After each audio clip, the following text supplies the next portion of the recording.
importante en la vida de David es que en toda circunstancia él encontraba un motivo para adorar a Dios. Por eso, nosotros como cristianos, 46, Primera de Samuel, capítulo 7, verso 46. Por eso nosotros como cristianos tenemos que poner esta enseñanza en práctica. Antes de David entrar a la batalla, él entonaba un cántico y después de salir de ella, también lo hacía. He aquí un ejemplo. Aunque un ejército acampe contra mí, no temerá mi corazón. Aunque contra mí se levante guerra, yo estaré confiado.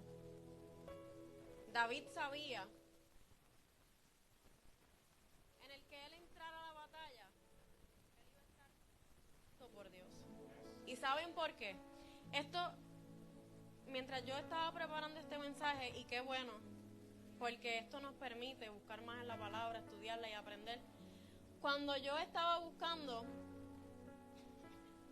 David, como la mayoría de los que estamos aquí sabemos, Samuel fue quien ungió a David por orden del Espíritu, ¿verdad? Por mandato de Dios. Cuando esto sucede, luego de que esto sucede, es que el rey Saúl es atormentado por espíritus malignos enviados por Dios. Esto no es que pues así pasó, no. El mismo Dios envió espíritus malignos. ¿Para qué? Para que alguien le dijera: rey, hay alguien que toca bien el arpa, y por medio de eso tú vas a ser libre. Eso está escrito. Pero antes de llegar a eso, esa parte que fue la que me impactó, algo bien importante es que cuando hablamos de tener una vida de adoración, podemos pensar: eso no me aplica a mí, porque yo no pertenezco a un ministerio de adoración, porque yo no soy danzora. Pero eso no es así, porque todos tenemos que ser adoradores. Si nosotros estamos en esta tierra, si tú todavía hoy, en el 2024, pudiste abrir tus ojos, es porque tú tienes un motivo por el cual alabar a Dios.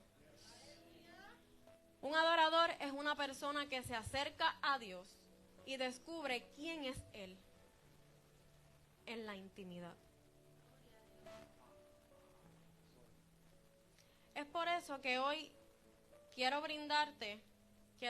ofrecerte unas características que David tenía como adorador, que de aquí en adelante yo les invito a que ustedes puedan ponerlas en práctica, ya que toda esta enseñanza se basa en tener una vida de adoración. La primera es que David tenía un corazón arrepentido. David reconocía sus pecados en cualquier momento y se arrepentía genuinamente. Luego de cometer el adulterio con Betsabé y ser confrontado por el profeta Natán, él reconoció su pecado, y podemos ver cómo de ese momento difícil que él atravesó, es que nace un cántico de él pidiendo perdón y la necesidad de ser restaurado. Número 2, David tenía un corazón humilde y obediente. No importó que fuese ungido como rey de Israel, nunca dejó de ser humilde y de ser sumiso ante Dios. Eso es bien importante. No importa cuál sea tu título, no importa cuál sea el reconocimiento que aquí en la tierra puedan darte, ante Dios todos somos iguales.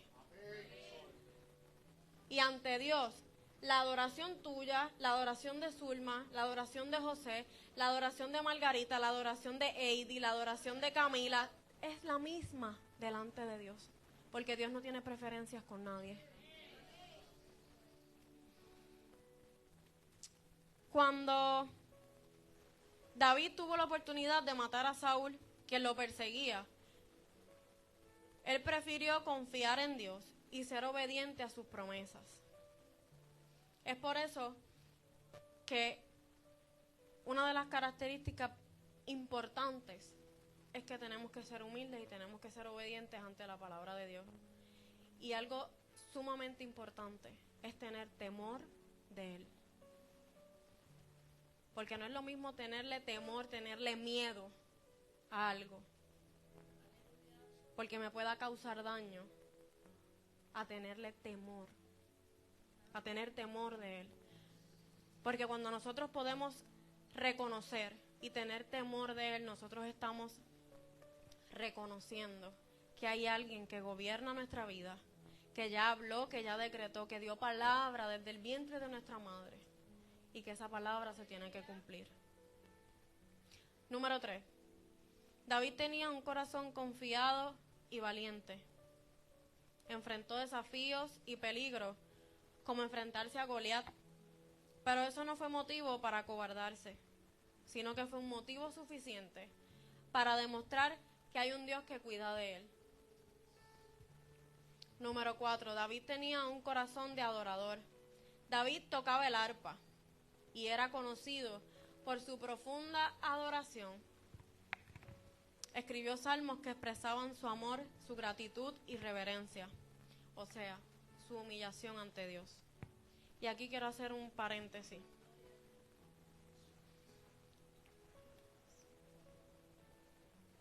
Cuando David tocaba el arpa, algo sucedía. Y fíjense que el arpa fue uno de los primeros instrumentos que se mencionó en la Biblia. Se usaba para dar alabanza y adoración al rey. Les voy a leer 1 Samuel 16 en adelante, desde el 14. Ahora bien, el espíritu del Señor se había apartado de Saúl, y el Señor envió un espíritu atormentador. Algunos de los siervos de Saúl dijeron: un espíritu atormentador de parte de Dios te está afligiendo. Busquemos un buen músico para que toque el arpa cada vez que el espíritu te aflija. Tocará música relajante y dentro de poco estarás bien. Me parece bien, dijo Saúl. Búsquenme a alguien que toque bien y tráigalo aquí. Entonces un siervo le dijo a Saúl: uno de los hijos de Isaí de Belén tiene mucho talento para tocar el arpa. No solo eso, es un guerrero valiente, un hombre de guerra y de buen juicio. También es un joven bien parecido y el Señor está con él. Entonces Saúl mandó mensajeros a Isaí para decirle: envíame a tu hijo David, el pastor. Isaí hizo caso y envió a su hijo David, junto con un cabrito, un burro cargado de pan y un cuero lleno de vino. Así que David llegó a donde estaba Saúl y quedó a su servicio. Saúl llegó a apreciar mucho a David y el joven se convirtió en su escudero. Luego Saúl mandó un recado a Isaí con una petición: por favor, permite que David quede a mi servicio, porque me simpatiza mucho. Y cada vez que el espíritu atormentador de parte de Dios afligía a Saúl, David tocaba el arpa. Entonces Saúl se sentía mejor y el espíritu atormentador se iba. Fíjense que luego de que Saúl fuera ungido por el Espíritu Santo, el rey Saúl fue atormentado, como les mencioné ahorita. Y es que manda a llamar a David.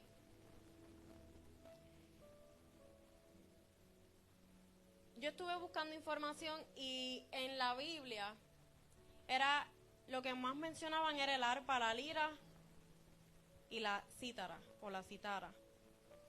Eran muy parecidos a esos tres instrumentos. Pero el arpa,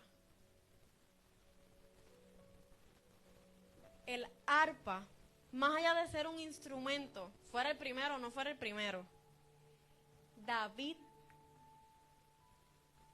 era el ungido de Dios para ese tiempo, para ese momento. Así que al David tener una relación con Dios, al David tener una vida de adoración con Dios, porque fíjese que la palabra me registra que cuando David tocaba el arpa, el espíritu atormentador se iba. Así que más allá de el arpa ser un instrumento musical, era un instrumento que cambiaba atmósferas.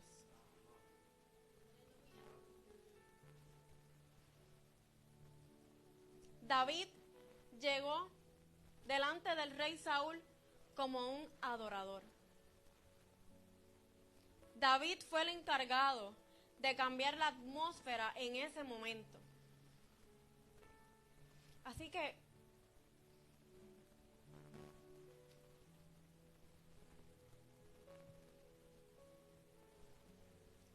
¿cuál es tu arpa, iglesia? ¿Cuál es tu arpa para este tiempo? Porque para aquel entonces David tenía el arpa, que la tocaba, la hacía sonar y la atmósfera cambiaba. Pero no era por el instrumento, porque el instrumento no tiene vida.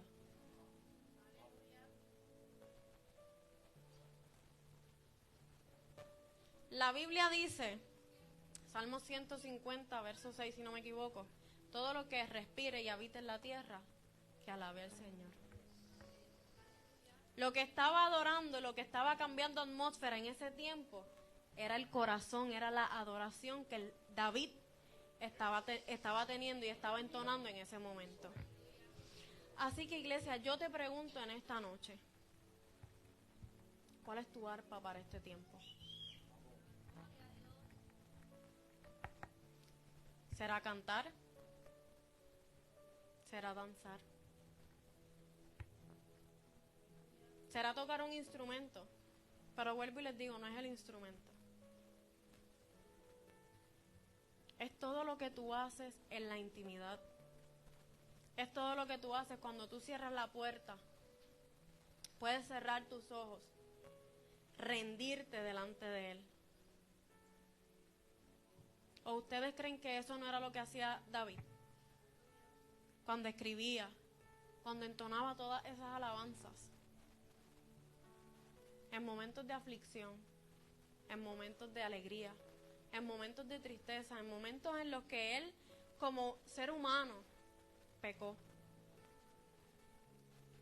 Pero lo importante no es el pecado. Lo importante es que nosotros como hijos tengamos la conciencia, tengamos el discernimiento y tengamos el corazón correcto delante de Él para poder arrepentirnos y ser sinceros delante de Él. No tiene que ser delante de más nadie. Delante de Él y decir, Señor, he pecado, heme aquí, pero yo quiero ser un siervo tuyo para este tiempo. Yo quiero rendirme, yo quiero humillarme ante tu presencia. Yo quiero sentir eso que David sentía cuando entonaba esos cánticos de alabanza.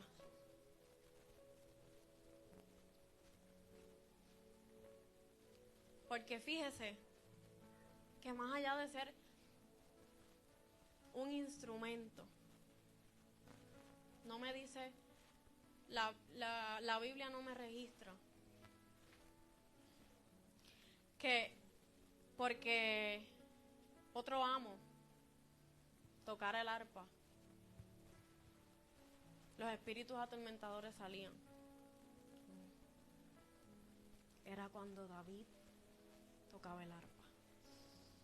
Y fíjese que así mismo como sucedieron los hechos, primero fue Samuel a buscarlo a la casa de Isaí.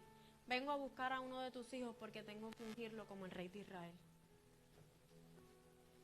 Isaí le presentó a cada uno de sus hijos, pero ninguno de los que le presentó era el elegido. Aquel que estaba cuidando de las ovejas, ese era el que Dios había escogido. Y fíjense que Samuel, antes de que David llegara, Samuel pensando así por lo que vio, yo creo que tú eres. Pero el Señor le dijo no, yo no juzgo por apariencias. Muchos pueden ver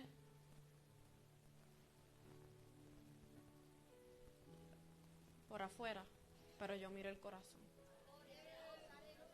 Y aquel que estaba apartado aquel que estaba solo, haciendo los mandatos de su padre, cuidando las ovejas, dándoles de comer. Y fíjense, eso también es una característica de tener una vida de adoración.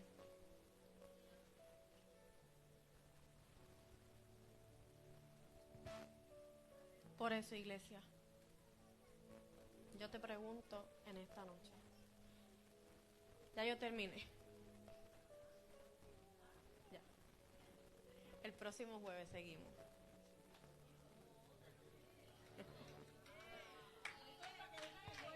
Exactamente, eso es para que vengan el jueves.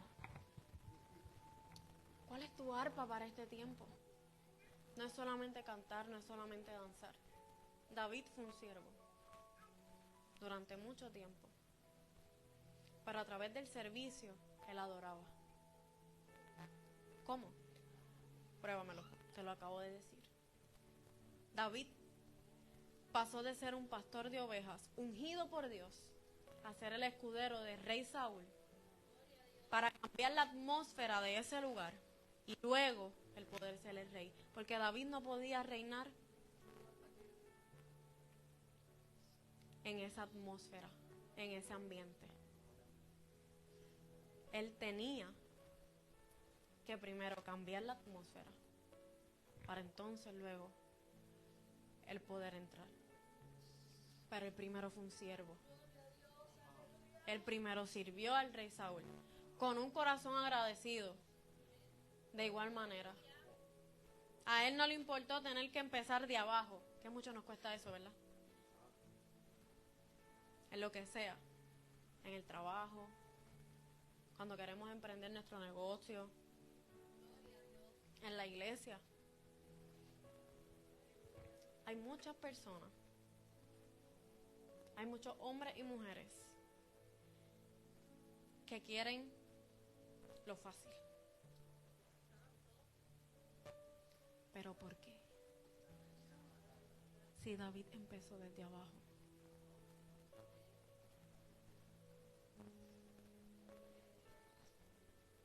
Tal vez para muchos las cosas son fáciles. O tal vez tienen los recursos necesarios para hacerlo. Cualquier cosa que se les presente, cualquier cosa que se proponga. Pero y a los que nos toca desde abajo. Tal vez el que ya está arriba, que ya tenga una posición establecida, alabe al Señor. Pero ¿y yo? ¿Y tú? Que todavía estás abajo. ¿Será la misma alabanza de aquí a allá? Tendremos la capacidad, tendremos el discernimiento, tendremos el corazón correcto para poder adorarle a Dios en lo poco como en lo mucho. Porque a mí la palabra me dice que cuando Cristo venga nosotros vamos para el cielo a adorar en todo tiempo, en todo momento. Para mí esa ya es la cima. Pero ¿y aquí? Ahora estoy en lo llanito, como dice. ¿Me tiro o no me tiro, Zulma? ¿Será fácil adorar? ¿Será fácil expresar una alabanza a Dios? Que como mencioné el jueves pasado, para tú poder tener una vida de adoración. Adoración significa tener intimidad con Él, tener una relación con Él. Si tú no tienes una relación con el Padre, si tú no tienes una relación con el Espíritu Santo, tu alabanza no va a ser genuina.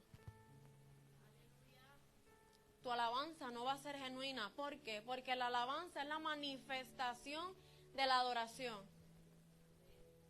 Cantada, danzada, al tocar un instrumento. Pero es esa manifestación.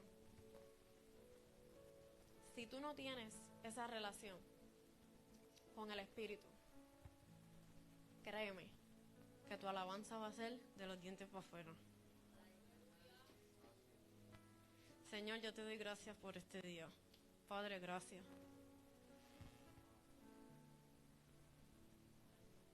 Y aquellos que estamos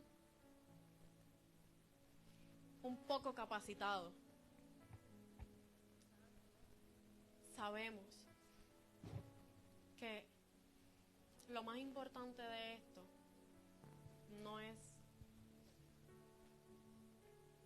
lo que Dios me pueda dar o lo que yo pueda recibir a través de mi adoración.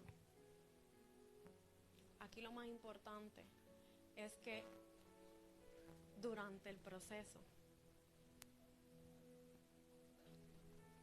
mantenernos firmes y que si tambaleamos en algún momento podamos reconocerlo como hizo el rey David. Así que 4 características o 4 cualidades. Tener un corazón arrepentido, un corazón contrito y humillado delante de Dios. Ser humilde y obediente. No importa qué, no importa lo que nuestros ojos puedan estar viendo. Tener un corazón confiado y valiente. Y lo más importante, tener un corazón adorador. Y yo creo que cada uno de los que estamos aquí somos entendidos y estamos lo suficientemente grandes, maduros, para reconocer si en algún momento hemos fallado. Para reconocer si en algún momento hemos dejado de dar alabanzas a Dios. Si en algún momento hemos dejado de tener esa intimidad, esa adoración con el Padre en momentos difíciles. Porque en momentos en donde todo está bien, dar una alabanza no cuesta.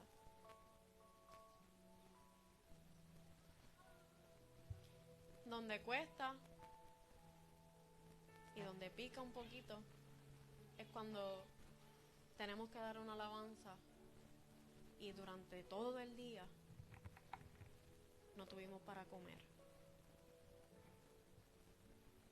Y durante todo el día tuve problemas con mi compañero de trabajo.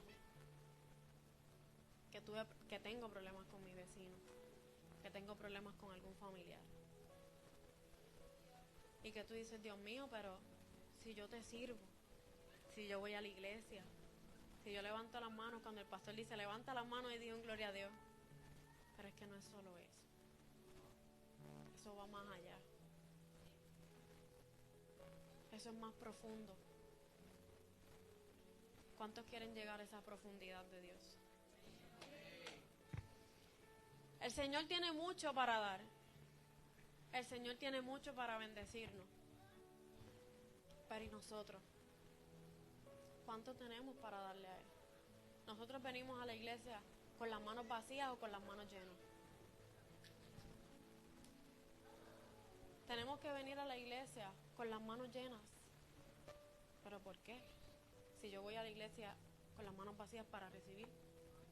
No. Tú vienes a la iglesia con las manos y un corazón lleno de gratitud, lleno de alabanzas al Padre. Durante mucho tiempo, por mucho tiempo, se nos ha enseñado, se nos ha dicho, yo creo que se ha vuelto hasta un dicho, el venir a la iglesia con las manos vacías y que salgamos llenos. A la iglesia tú vienes a recargar esa energía, a recargarte tal vez de todo lo que pasó de domingo al jueves por la tarde. Pero tú tienes que venir con las manos llenas para dar. Tienes que entregarle al Señor todas las cargas y tienes que entregarle al Señor toda la alabanza, porque eres el único merecedor de ella. Y creo, iglesia, que es lo más importante. Durante mucho tiempo se nos ha enseñado que para recibir tenemos que dar.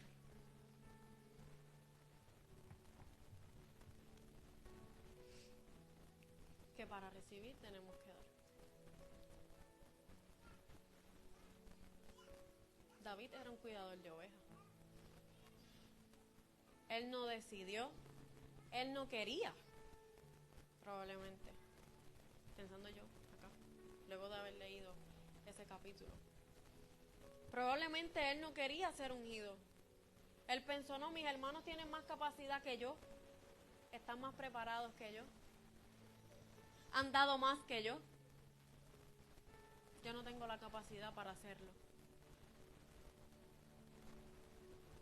Ahí es que Dios dice, a ese que no tiene interés, a ese que no tiene el orgullo, o a ese que no quiere la vanagloria, a ese es el que yo voy a escoger.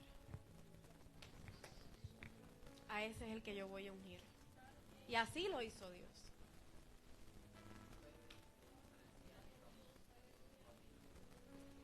Fíjense que de lo vil y lo menospreciado escogió Dios. Lo dice la palabra. Tal vez porque era el más chiquito o el más flaquito. No sé, yo me hago el cuento, la película, yo sigo leyendo y me imagino la... Pero es impresionante ver cómo desde ese momento la vida de David cambió totalmente. Desde que fuiste escogido, desde que fuiste ungido, desde que fuiste salvado y separado por Dios, tu vida cambió. Tu vida cambió. Eres la misma, eres el mismo de hace 5, 10, 15, 20 años atrás. Eso es amén.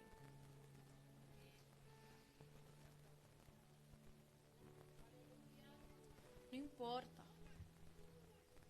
ni el cómo, ni el cuándo, ni el por qué. El por qué, eso se lo dice Dios a usted. Pero el cómo y el cuándo, eso solo lo sabe Dios. Así que nuestro trabajo o nuestra única tarea es mantener una relación con Dios.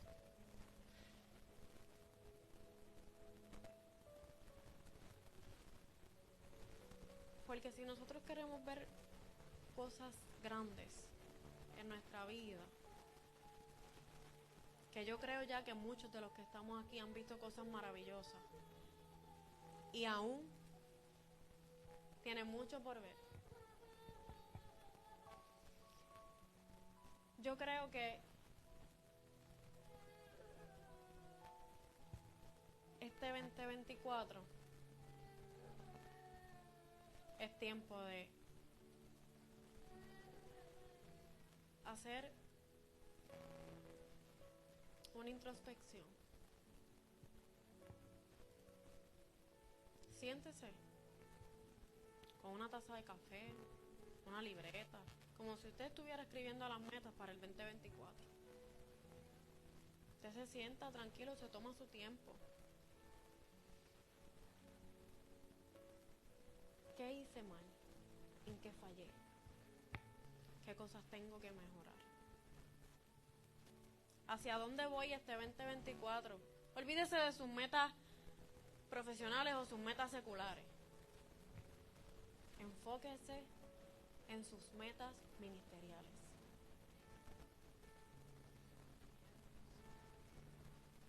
Porque mientras usted se enfoca y usted trabaja con lo de Él se va a encargar de lo suyo. Que para eso estamos aquí. Para eso estamos en esta tierra.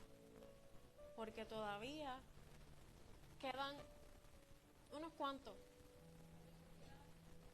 a los que tenemos que encaminar a esa salvación. Y yo soy fiel creyente de que para este tiempo se estarán levantando líderes capacitados, conforme al corazón de Dios. Eso es bien importante. Y conforme a la visión de esta casa, que lo principal es restaurar vidas. Yo estoy creyendo y soy fiel creyente de que para este tiempo, antes de que se acabe el 2024, veremos líderes competentes. Y como dijo el pastor, usted no debe tomar en poco lo que aquí se predica, lo que aquí se imparte, sea quien sea, porque no es la persona. Es la palabra que ya está escrita, porque todo esto ya está escrito. Pero lo volvemos. Hay muchas cosas escritas. Yo puedo citar muchos de los versos que están escritos en la Biblia. Pero es tener el tiempo, la dedicación de poderse sentar, escudriñar la palabra. Antes de hacerlo, decirle, Señor, Dios mío, aquí voy a leer un poco tu palabra. Sé tú iluminando, sé tú abriendo mis ojos y mis oídos espirituales para yo poder entender qué es lo que tú quieres decir en esto que yo voy a leer. Porque todo lo que está ahí escrito tiene una enseñanza. Y es bien importante que usted se lleve todos estos mensajes, todas estas enseñanzas, cada verso. Es bien importante que usted se lo lleve, lo estudie, vuelva y lo lea, lo repase, lo medite. Porque si bien es cierto que se están preparando líderes, se están capacitando líderes, que yo estoy segura, tengo la convicción de que llevan una vida en adoración, preparándose para salir a la calle a ministrar las vidas. No podemos ocultar, no podemos tapar que también hay alguien que está molesto con lo que estamos haciendo, que se va a levantar la oposición, se va a levantar la enfermedad, la depresión, la ansiedad, para obstaculizar tu propósito. Yo compartía en estos días en los grupos, que se lo enseñé a mi esposo y él se comenzó a reír. No ha sido creada la aguja que explote tu propósito en la tierra. No ha sido creada.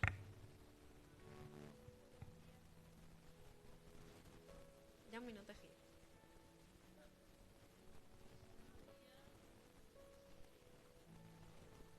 Créelo, iglesia. Hay veces que nosotros vemos nuestra vida o el propósito que Dios tiene para nosotros, hay veces que nosotros lo vemos tan pequeño como la puntita de una aguja. Y vemos el problema, la situación, la crisis, como una bomba, un globo tan gigante.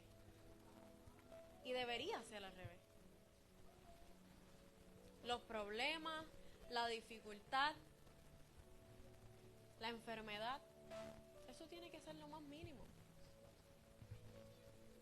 Porque ya Dios nos dejó escrito que en el mundo tendremos aflicciones, pero que confiemos que Él ya venció el mundo. Así que, iglesia, los invito a que se pongan de pie ya para culminar.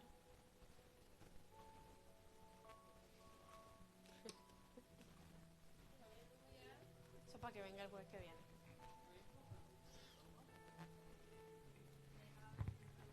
¿Cuál es tu arpa para este tiempo? Eso retumbaba en mis oídos durante todo el día. ¿Cuál es tu arpa para este tiempo? Fíjate que lo que David utilizaba para adorar y cambiar atmósferas era el arpa. Espíritu, ¿qué vas a usar para este tiempo?